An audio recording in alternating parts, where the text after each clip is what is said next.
What's going on, guys? It's Greg from ECD, and today we're talking PLL drafts and player movement. It has been a confusing offseason for sure. There's just been so much stuff going on between the PLL merger, then you've got player movement, you've got 3 different drafts in the PLL this year, as well as a second consecutive year with a new entry draft. This stuff is really rare for a sports league, but one that's growing as quickly as the PLL. I think it makes a lot of sense. So I'm going to give you the landscape of what you need to pay attention to in this video, and also my picks for the Cannons entry draft. No, expansion draft.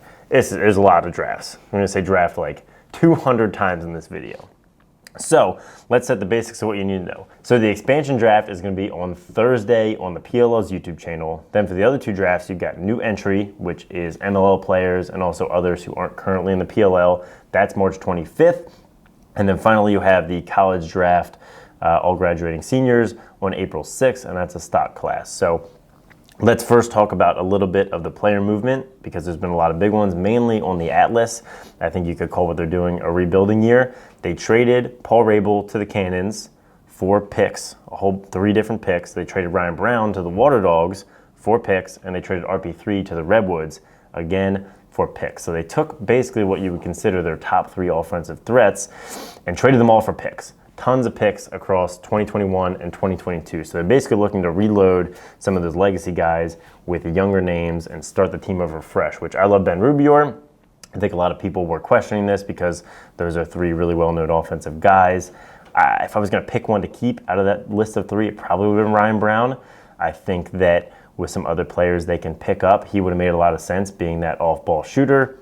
Either way, reloaded their top offensive players for picks. It'll be really interesting to see what they do with all those picks across the next 2 years. So one thing to consider is what other picks the Cannons are going to get, because that's going to kind of shift around who they're going to take in this expansion draft. So the Cannons have the #1 pick in the new entry draft, which means one thing: Lyle Thompson, most likely. The PLL has not announced him yet as a signed new entry player, but I think everyone anticipates that he will be signed, and everyone anticipates he will be the #1 pick. So if you're thinking about the Cannons expansion draft, you're thinking they already have Lyle on the team. They already have Paul Rabel on the team for all intents and purposes. So you got to pick around those players. So they get to pick 18 players.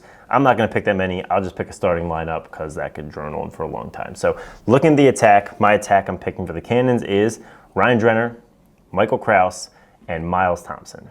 So Ryan Drenner, I obviously love. I think he's great off ball, but also can be a dodger, a feeder. He's kind of multifaceted, and I'm a little biased because he's a pro and I know him personally.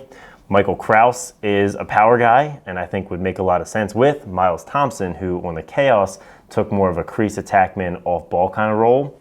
But if you fold in the fact that Lyle Thompson is there, Miles and Lyle both split the dodging when they were in college together. I think Miles can dodge. That's just the place he was playing on the Chaos. And I just think to put the Thompson brothers back together, like, you get that opportunity, you probably don't pass it up. Looking at the midfield, Deemer class, he has been plagued by injury over the last season, but I still think that he's one of the top midfielders in the game. He was unprotected by the Chaos. I think he'd be a fantastic pickup. Veteran guy with championship college experience under his belt. Makes a lot of sense. Connor Buszek, I was really surprised to see the Atlas not protect him, because I considered maybe he had a little bit of an off summer in 21, but I still consider him to be one of the best dodging middies on the planet. And I mean, if you go back to that 2019 season, he was like lights out, scoring 7 goals a game and all kinds of crazy stuff. So I think he'd be a great pickup. And then finally, Josh Courier. I was also surprised to see him go, because I thought he performed really well for the Water Dogs in the Bubble Series. Moving on to defense.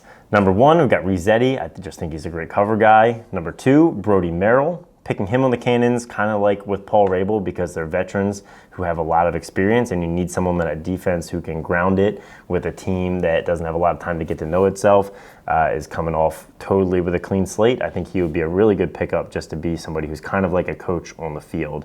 And then finally, Troy Ray, who could also play some LSM, can bring the ball up and score. He's a little more versatile than some of those other guys. And finally, I'll pick one faceoff guy, one goalie. Faceoff guy, I'm going Tommy Kelly. I was actually really surprised to see the Chaos not protect him, because I thought when things were working well in 2020, it was because he was winning at the X. And finally, for the goalie, Jacob Stover from Loyola hasn't seen many starts in the PLL, but he's a young guy with a ton of talent, and I think could be a guy that you could build around for the next 4 or 5 years. All right, so there's my mock draft for the Cannons for the expansion draft. Let me know in the comments where you think I got it right, where you think I got it wrong, and tune in on Thursday to watch live. It goes pretty quick since it's only one team picking, and then we'll probably do the same thing as we get into the entry draft and the college draft, just to keep you guys in the loop on what's going on as we get into the summer. So thanks for watching. Make sure to like if you liked it, subscribe if you haven't, and have a great day.